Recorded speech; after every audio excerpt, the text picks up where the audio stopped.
What is going on, everyone? Welcome back to Real Reds Talk, and we've got some more breaking news for you that Ruben Amorim is the new Manchester United manager. He is the 6th or 7th, I think he's the 6th permanent manager post Sir Alex Ferguson. He comes in from Portugal. He's the manager, or was the manager, of Sporting Lisbon. We've been speaking about him all day. We've been waiting for this news just to be confirmed, basically.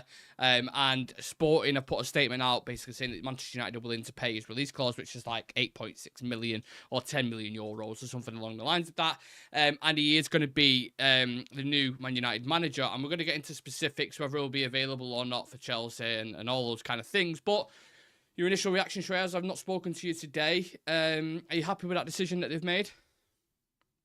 Yeah, I mean, look, the thing was, I was expecting this to take like 3 to 4 weeks. That they'll look at options, they'll assess it, who will be the next one coming in, who will be the perfect fit. But by the looks of it, I'm quite happy because it finally looks like that, even though we've sacked the manager, they had a backup in mind. They had a contingency plan in place that if Ten Hag isn't able to work this out, we have another option lined up who can just come in and, steady the ship for you. Then we've seen that under the Glazers when they had, like full 100% operational control over the club. We used to sack a manager. Then there used to be speculation for 2 to 3 to 4 weeks about who is going to be coming in. I think it was when we sacked Dolly from the job. For 2 fixtures or 3 fixtures, Michael Carrick was in the job. Then after that, I think we had an international break. Over that period, then Ralph Rangnick was being discussed, Zidane was being discussed, Pochettino was being discussed. Then we ended up going with Rangnick, and then he came in. So it took time for us to actually get hold of Rangnick. This has been genuinely very, very quick project. And when you look at the options that were available to us, Amorim is probably one of the better options that you could go for, because Thomas Frank would have been a big gamble. The other options that were being discussed were big gambles as well. With Amorim, he's very, very fresh. He has been part of the Sporting Lisbon team for like 4 to 5 seasons now, and he's developed he plays a very attractive style of football. Even though he plays a back five, his team plays very, very attacking football, and he's actually produced some very decent talents in that Sporting side. Victor Gyökeres is probably one of the biggest strikers who, possibly, I'm sure he'll be moving on from Sporting next year, but he is probably one of the best strikers in Europe at the moment. So all of the signs right now look quite positive when it comes to Amorim. The question is, when he comes in, which players is he going to be going for? Because it's going to be a complete, system change when it comes to United. He prefers to have wing backs. He prefers to have a back three. I think when it comes to a back three, we're still quite. When it comes to the centre backs, I think we're still quite rounded about, because you've got Delict, you've got Lissandro, Lenny Yoro is going to be coming in as well. So I think it provides a very decent base. Maguire can do a very decent job in a back five. Johnny Evans can do a good job in that department as well. So I think centre backs wise, we're still quite okay. When it comes to the wing backs, Dallo and Mazraoui can do a good job when it comes to actually playing off as a wing back. I think Dallo will actually have a better time playing as a wing back, because the defensive side of things actually get minimized a lot when you play as a wing back. So Dallo could have a lot of joy. Maybe we see Harry Amas get some minutes now that we've got someone like Amorim coming in, attacking wing backs. Maybe you see Harry Amas actually getting some minutes, because Luke Shaw is just never going to be fit for us. And the question is midfield. Like, genuinely, the big question for me is midfield. How is he going to be setting up in midfield? I'm sure he's going to play Ugarte, because Ugarte had his probably one of the best time of his career at Sporting, playing under Amorim, and he played in that system and he was very, very effective. So I'm sure that Ugarte will find a place in this team now that Amorim is here. Who is going to be partnering up beside him? Will we see Bruno dropping in there? Will we see Mainu actually developing a partnership? Maybe we see a revitalized version of Casemiro in this system as well, with Ugarte and Casemiro playing in there, attacking wise as well. So I just think that just just that because we play this system, a lot more options actually open up for us. It becomes less predictable, and I just hope that once he comes in, he's able to grab hold of this team together. I have a lot of thoughts on that, and a lot of stuff you just said in terms of how he's going to set up tactically the midfield, wing backs, etc. But I'm going to save all that for the video that I'm doing. I'm going to put a separate video out. The interesting thing I want to pick at is why Amorim over Nagelsmann? Why Amorim over Frank? Why Amorim over these other managers that have been linked? Why do you personally think they've gone for him specifically over the others? I think for me, the first top choice was Nagelsmann. I'm not going to lie. I Yeah. really like Nagelsmann. I think the way that he's come in and done the job at that German national team, I think Mm-hmm. he's done a fantastic job. And I really like the way he plays. I genuinely really like the way he plays. So Nagelsmann was my top choice, but if it wasn't him, my next choice was Amorim. And I think the reason why he's been preferred over the likes of Thomas Frank is because I would just say Amorim has, I would say, that experience of actually lifting titles when Sporting were not even actually considered in the race. Because if you look at the past decade, when it comes to Portuguese football, it has been dominated by Porto and Benfica. Sporting are a team who are up and down, up and down, up and down over there. They've never been consistent title winners when it comes to, in the last decade. Since Amorim has come in, they've won the last three titles of the 5 seasons with a considerable margin as well. I don't know if people remember it, but they were able to actually dispatch of Arsenal in the Europa League as well a couple of seasons ago. So he's been doing a very good job. And apart from it, I think when you look at it from Ineos's perspective, Nagelsmann would have been a very very difficult buy. You've got him actually working with a very very good breed of players with Musiala, Pavlovic. You've got Florian Wirtz, Maximilian Bayer, a lot of young talent actually coming through in that team, and he's had a very good Euros. I would say he's had a good Euros campaign. He's probably gunning for that next World Cup. So it would have genuinely been very very difficult for us to sway Nagelsmann. When it comes to Amorim, I think he looks at it as a step up. He goes, I've done my job at Sporting. I've won a lot of league titles. I have produced probably one of the best talents in Europe in this team. Goncalo Inacio, Diomande, Victor Gyökeres, just to name a few. So United is definitely a big step up. And when he looks at this team, I would genuinely say when he looks at this team, he goes, I can work with the players that are actually present in this team. We've got some very good talents in this team. We've got Delict, you've got Lisandro. I think he's worked with Bruno before as well. So I think he has a fair idea of how this team is set up. And maybe we also see a refined version of Rasmus Højlund working in the system as well, because both Gyökeres and Højlund, they're very similar when it comes to their play style. Both like to make runs in behind the defensive lines. The difference is their wingers actually find Gyökeres, our wingers never find Højlund.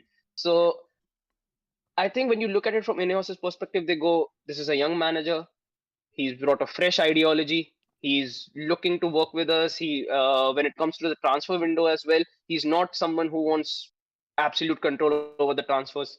So that actually works in their favor as well because they've got a very competent recruiting side now in place at the club. So they would want someone as a manager who just looks at the football operations, not at the transfer front.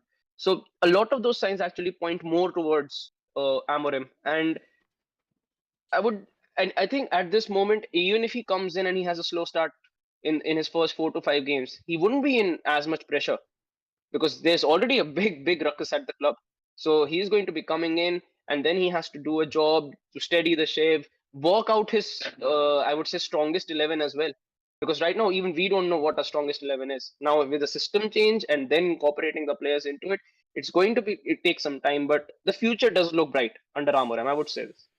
No, I agree. I do like him as a manager. We've got more and more people joining the chat, so smash like in the video. Ruben Amorim is the new Manchester United manager. So, yeah, hit that subscribe button, smash a like on the video and get your thoughts and feelings. We want to know all your opinions and dive into him, so don't stay quiet. Get involved in the chat. Charlie Malman saying this manager cost United 24.5 million. Eric Ten Hag has got 14.5 and the release clause expensive. But not as expensive as losing out on Champions League football. I hope it's not too late to get this now. And this is where we're at in a minute, Shreyas, because we're currently 14th in the league, 11 points, minus 3 goal difference, three draws in Europe. We've got Leicester in the Carabao, which obviously Rude will be in charge of, but then you've got the Chelsea game after that. Are you personally expecting a manager bounce? And then secondly, after that as well, can we turn it around in Europe? Because there has been a couple of question marks on Sporting in Europe as well that I've seen. When it comes, I will first off just talk about the European front. So when it comes to Sporting's European front, I think in the Champions League, with the teams that they've come up against, I was actually quite impressed when it came to looking at the way they actually play, because with the run of games they actually got, I think it was quite tough Yeah. when you put them against the teams that they had to face quality wise, and I would even say just having that European success wise as well. Sporting are a very rare breed to have in the Champions League on a regular basis. So I didn't expect them to actually like make it to the semis or something, but I think they've been doing a decent enough job. When it comes to the other side of it as well, as far as the manager bounce is concerned, I'm right now not putting any expectations on the first few games, because for Amorim to come in and face his first game is probably going to be Chelsea, and Chelsea are in a very good vein of form right now. They've got big informed players at this team at the moment, so there's two sides to it. If he comes in and against Chelsea we are actually able to beat them and get a result, the whole atmosphere around the club will genuinely change, because I would genuinely say this: once a new manager actually comes in and they beat a top team, atmosphere around the club completely changes. We seen it under Ten Hag as well when he won that game against Liverpool, that first derby that we had. We went on a winning run of like about 12 12 to 13 games. Entire complexion and entire atmosphere around the club actually changed. So these small wins, I would say, go a big way. But even if he doesn't actually win that game but puts up a very good fight, it still works in our favor. Well, this is what I was going to say. Like, I don't want to be that guy that's bringing it down on a situation, because it's good news. I know there was quite a few people who wanted to move Erik ten Hag on after the results this season. I completely understand that and get it.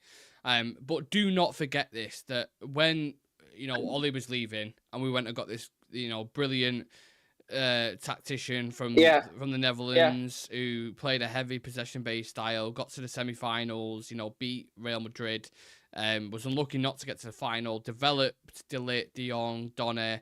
These were the conversations that me and you were both having, and anyone else on the channel. Look, yeah, Ruben Amorim's done well with Sporting Lisbon. He's won a league title, or won a couple of league titles, should I say. He's developed players really well. He's built different squads, even having players like Nuno Mendes and Paulinho and all these guys being taken from him. Ugarte was another one. And he's continually rebuilt, and he's worked on a net spend of like minus 170 million or something ridiculous. So no doubt yeah, he is talented. He's young.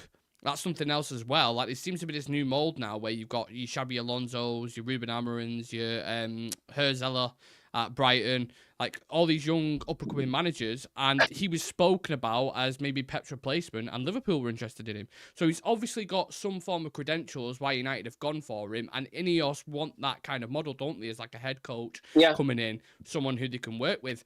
I don't know. I think long term it could be a good appointment, but instant impact, I don't know what we're going to get. Is that Sam that's just joined? Because I'm going to switch. Yeah, yeah. Yeah, right. Let me just switch screens real quickly.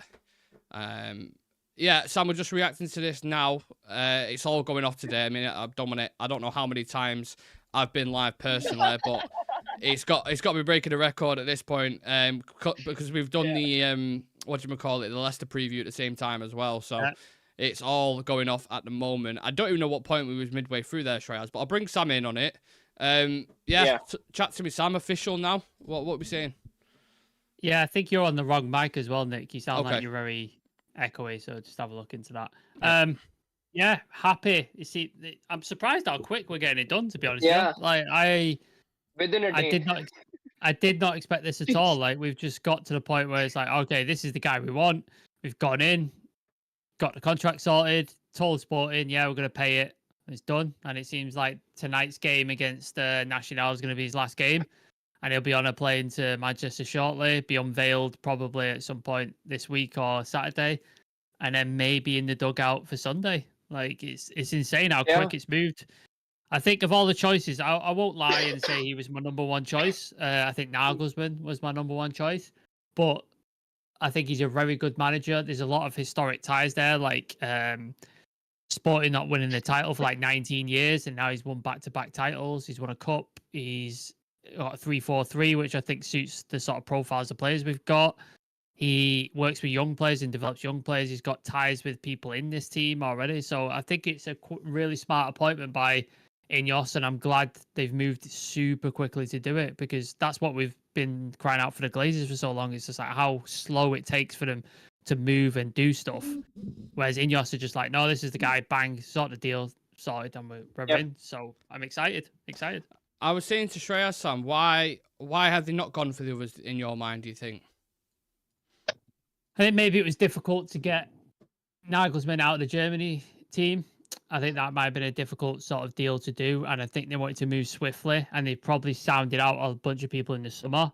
And maybe Amorim was the one where they were like, he was interested the most, and he has a release clause, doesn't he, for 7 teams at 10 million euros, but then everybody else it's like 20 or something. So that's an interesting sort of factor in it. Do you know one of the most highly paid release clauses was Graham Potter for like 20 million? That's ridiculous, that, isn't it? So ridiculous. Like absolutely ridiculous. So yeah, I think that it was a deal that could be done. I think in terms of like the most exciting young coaches in Europe, he's probably up there. I don't think there's too many that are less exciting or more exciting than he is. So yeah, I'm just glad it's not Southgate. I'm glad it's not Graham Potter. Like I'm happy it's not any of them two. Yeah, and I'm excited now to see the way we're going to change, the way we're going to work, the way things are going to develop under this manager. Like I'm really excited to see what's going on now. Do you think that will strike fear, Shreyas, in other teams with him coming in? It's going to take some time. He's very, very cautious on that answer. It's going to take some time because look, we've been a joke since the last season. To put it lightly. And yeah, genuinely we've been a joke. Every single team knows how we are going to play. We are going to play this 4-2-4 style where the wing backs and your wingers bomb on, try to create overloads, one ball over the top and you get hit on the counter. So I'm sure that when it comes to setting up against United, it's going to be very different for teams. I think when you look at that Chelsea game, I think Enzo Maresca is the manager. I think even he will have to revisit his plan now because this is going to be a completely different style as to what United were playing for the last season and a half. So it's going to be different. Whether it will strike fear or not, I think it will take some time because we first even have to see how quick the players are to actually get the ideas of this new manager and implement them on the field at the same time. So once we actually see it happening, that is when probably we see some consistency, we some stability in this team, and I hope it goes the right way. And when maybe we see a manager mounts, maybe we just see start to see things clicking at the right moment itself. Players who are underperforming start to perform well. So I'm not going to put too much pressure on him because his first few games are going to be hard for sure. But I think once he is able to sort out what his go-to first 11 is, I think we'll see better results. I think naturally, Sam, what's going to happen now is Google's search engine is just going to be full of Amorim tactics, Amorim man management, all this kind of stuff. And I've been critical of it myself because I didn't know enough about him in particular. Like none of us watch the Portuguese league week in, week out. However, having said that, with him coming in, the things that we've heard, that we've looked into so far, it is exciting, isn't it? Just a change in general because we've had last season, which felt like 5 seasons in a row because it was just dragged and was just horrific. And then obviously the start of the season has been horrible as well. So for him to come in, a fresh change is extremely welcome at this point, isn't it? No, I like it. Like Shreya said, the system is completely different to the way Ten Hag sets up. 3-4-3, very attacking with sort of wing backs and stuff. So that'd be interesting to see like how that goes. Obviously, we had the news that Luke Shaw is injured again. They need fullbacks fit first, and so January could be a very interesting time in terms of does he go out and get? There you go. Do we go out and get a left back in January to sort of help support this system that he wants to implement? But he is adaptable as well. I've seen like people breaking him down saying he has he's broke down how to sort of like things when things are not, people drop to a mid block or people are like trying to stop him. He can adapt and goes to like a 4-4-2 sometimes and can switch it up, which is something we've been crying out for Ten Hag to do for ages, isn't it? Like just change something, do something different, like adapt to what's been thrown at you. And we saw that in the West Ham in the second half. Lopetegui adapted, tweaked stuff, brought some different players in to change the dynamic, and it worked. And Ten Hag failed to change anything, and we ended up costing us the game. So I think that's exciting as well on top of it. So I think, I'm interested to see like how long this is going to take to implement, because we've seen Enzo Maresca come in 2.5 months. Yeah. and he's got them clicking. Arne Slotter's coming obviously into a better state of a team, and Yeah. they were in a way better sort of state of mind and team and stuff, and he's got them going. So it's going to be interesting how long it's going to take Ruben Amorim to sort of get going. And I don't want people to get on his back because of the previous regime and Ten Hag and stuff like that. I want people to be patient and give him the time he needs to do to implement this system, because it might take a bit. It might not be a couple of months. It might take some time. One thing I'll say, Shreyas, is, look, it's all well and good having these ideas, philosophies, seeing what we've seen with Sporting Lisbon. It all looks fantastic and great, and we all welcome it, and it's exciting, like Sam's just touched on there. However, what I will say is getting these players to do it is a different story. We referenced Ten Hag before and the style that he won. He came in and we're like, where's this Ajax style, Eric? And he goes, I can't play it with these players. And you're like, right, okay. So obviously, when we're talking about pressing, we're trying to press with this team, but they're just, it doesn't seem to be connecting. When you talk about playing a high line, half-ass press is the correct way to. When we talk about a high line, do we have players capable to do that who are quick enough? Maybe Yoro comes back into the side. There's a bit of change there. But systematically, when you break it down, there's going to be a change of personnel as well, isn't there? It will. There'll definitely be a change of personnel. And like you mentioned as well, I think with Ten Hag, one of the one big issue was, in his first season, he was very flexible and adaptable. When he used to see things not working, he used to change stuff about. He used to make subs at the first moment itself. Yeah, the first season in particular. The moment that second season actually came in, he became way too stubborn.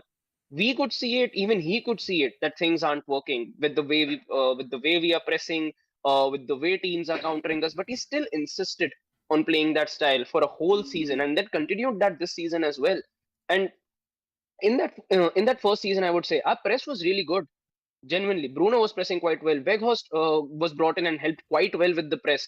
Rashford was actually being more involved in the attack and was able to score a lot more goals. So that adaptability and flexibility completely went away after that first season.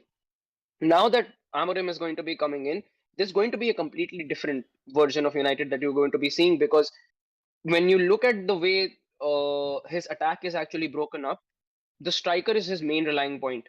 He wants his wingers to actually supply the striker. So if Rashford and Garnacho are playing and they don't play Højlund or Xerxes, they're not going to get as many opportunities as they did under Erik ten Hag. I think during this season, they've played 12 games, Sporting. They've scored around 35 to 36 goals and only conceded 3 in those 12 games. Out of those 36 goals, Gyökeres has scored 16. Yeah. So the main relying point is that number 9. So if these wingers that we've got at the moment aren't able to supply Højlund, there's going to be personnel changes. And on a team level, I would even say on a coach level as well. Will we be seeing Ruud van Nistelrooy and Rene Haag actually sticking around now?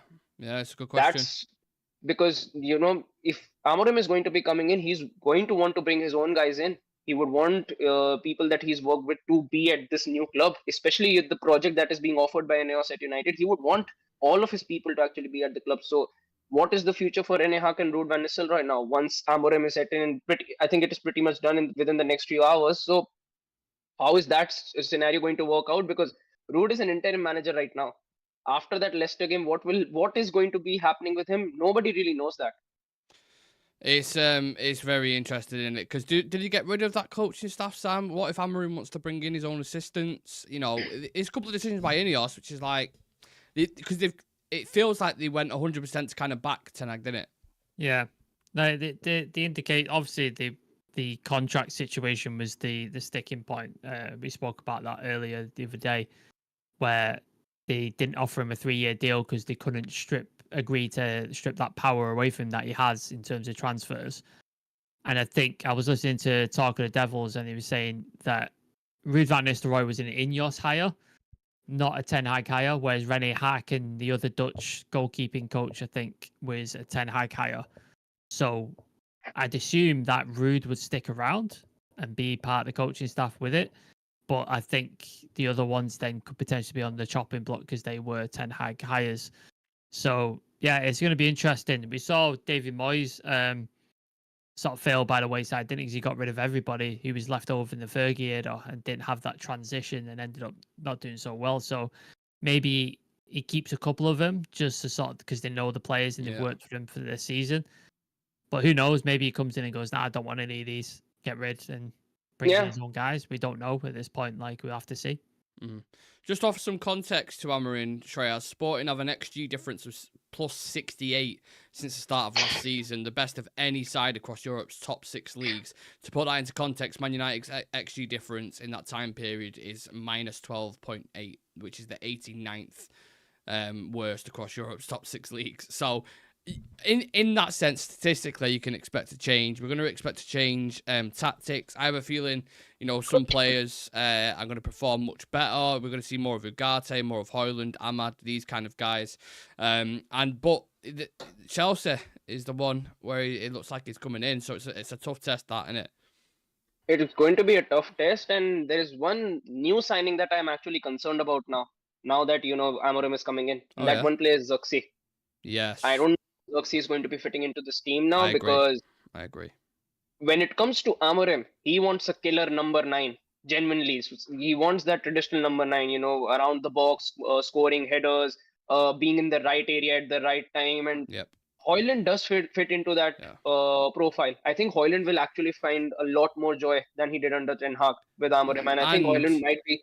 Yeah, he won't have to drop deep and link play. That's not necessarily the game with exactly.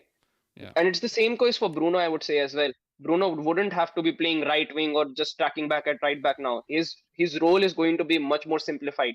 That your job is as a 10 or as an attacking forward. You need to be around this area and feed Højlund. Yeah. So Højlund I think Højlund will excel. Bruno actually might find a lot of joy too. But when it comes to Zirkzee, he's not that mold of a striker that Amorim has worked with up until now. He's not worked with these sort of profiles, that sort of striker who drops a lot deep, tries to interlink play, because all of his attacks actually flow through centrally. He wants all of his wingers to put crosses into the box and actually supplying the forward. With Zirkzee, it's a bit different. So how is Zirkzee going to be fitting into plans now? Would Zirkzee be actually deployed as like a left forward or right forward now? Maybe try and blend Højlund and Zirkzee together into the team. So that is going to be something that Amorim would actually have to look into, because Zirkzee is a brand new signing. He's going to be here for like 4 years or something. He's got 4 years on his contract, so he's going to have to find some use of him. Sam, chat to me about that Chelsea game, because it's a sticky one, isn't it? That if he gets a result against them, they're flying at the moment. Cole Palmer, Jackson, they're playing really good football under Maresca. That could be a really good start, and then you look at the 4 games after it: POAK, Leicester, Ipswich, Bodo Glimt. Yeah, no, it's a good run. It's a really good run. Like Chelsea side, like I think if we're all being honest with each other, I don't think any of us expect him to come in and immediately go and turn things around and win against Chelsea. Like, if we're being realistic, if you are, then I don't know what's going on in your head. So if he gets a result, like you say, then that sets us up for a good couple of games there. Like you said, Leicester, POAK, Bodo Glimt, they should be games where you should be winning those games and winning them handily. Like, you couldn't ask for an easier run. I just wanted to touch on the thing like Shreyas was saying about like players who don't fit in. I was watching James Lawrence Alcott. He was breaking down how Amorim works and stuff, and he was talking about how potentially Garnacho may end up at a right or left wing back. Yeah.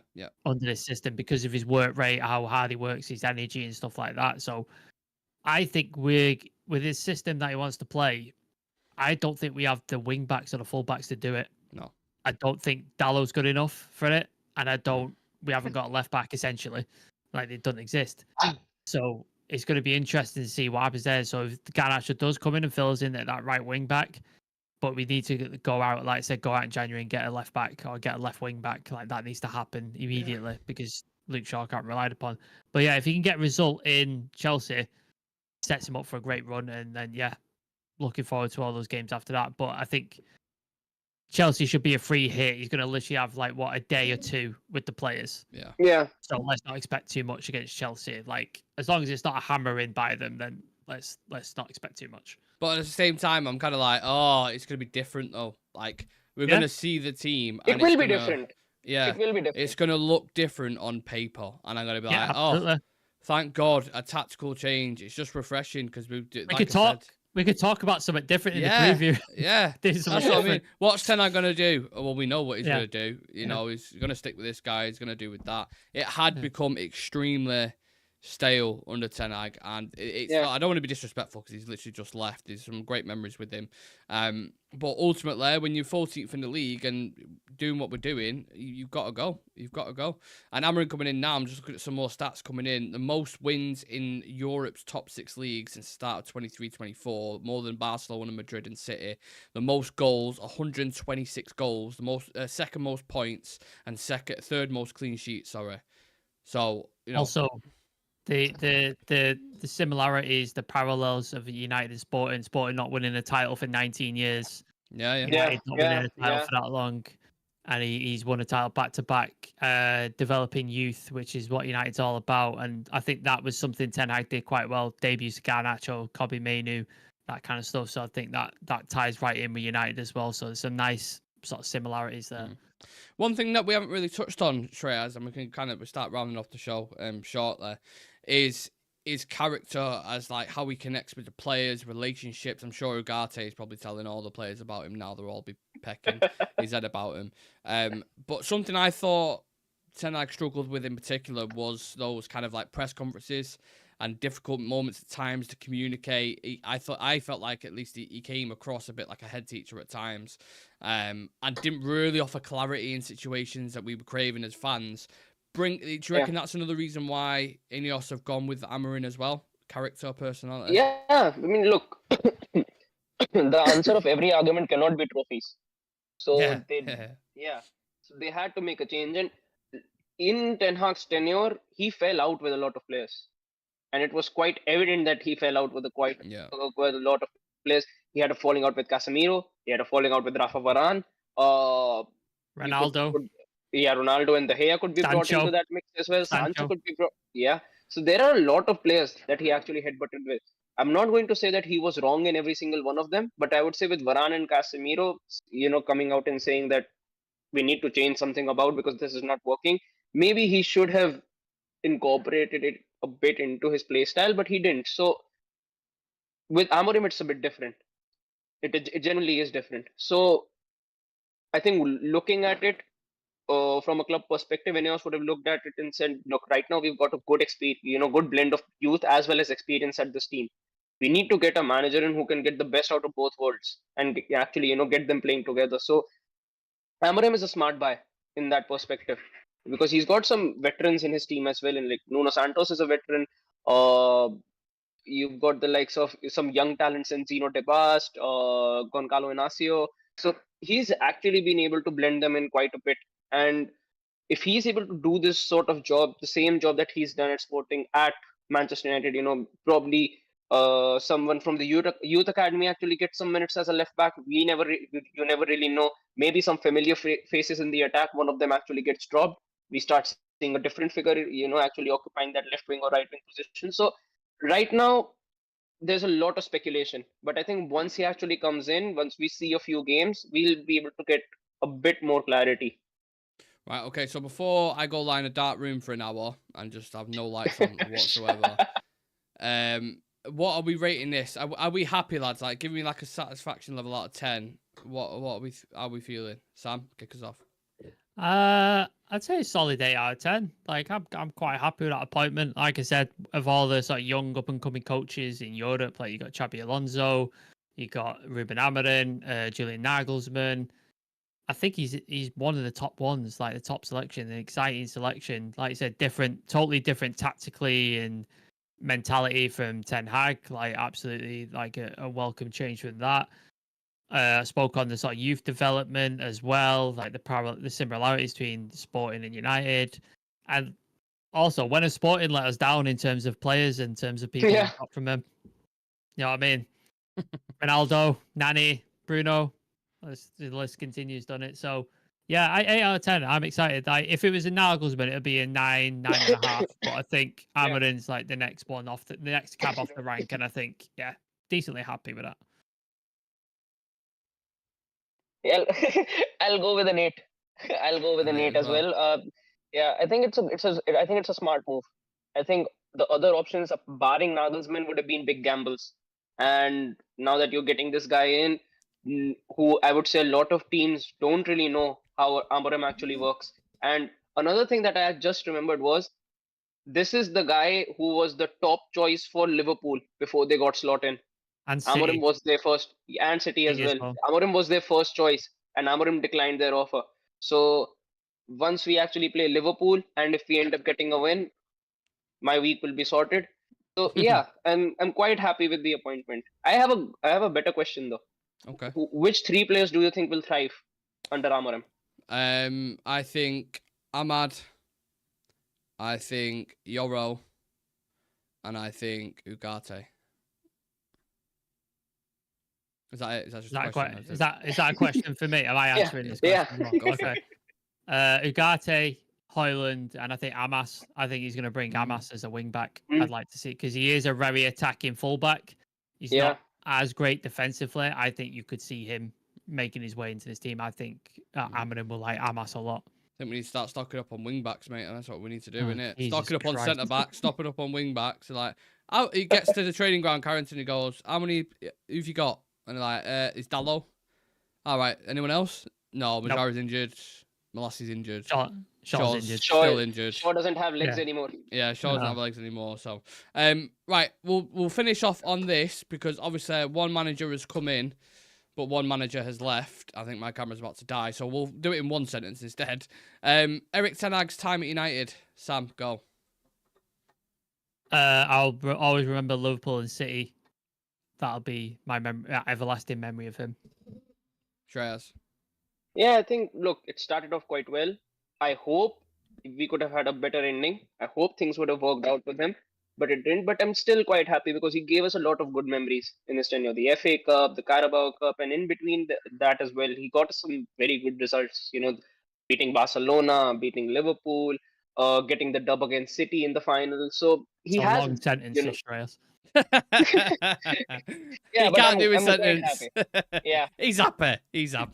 There we go. Yeah, all the best, Eric. Appreciate the moments. Liverpool City, was amazing, but it had to come to an end. So Ruben Amorim is the new Man United manager. Stay locked in, turn on the notification bell, subscribe to Real Reds Talk, and we'll see you guys in the next one. Keep an eye out for our Leicester preview, which is dropping later on. In about probably about 20 minutes. We'll be back live and stuff. Yeah. Oh my God.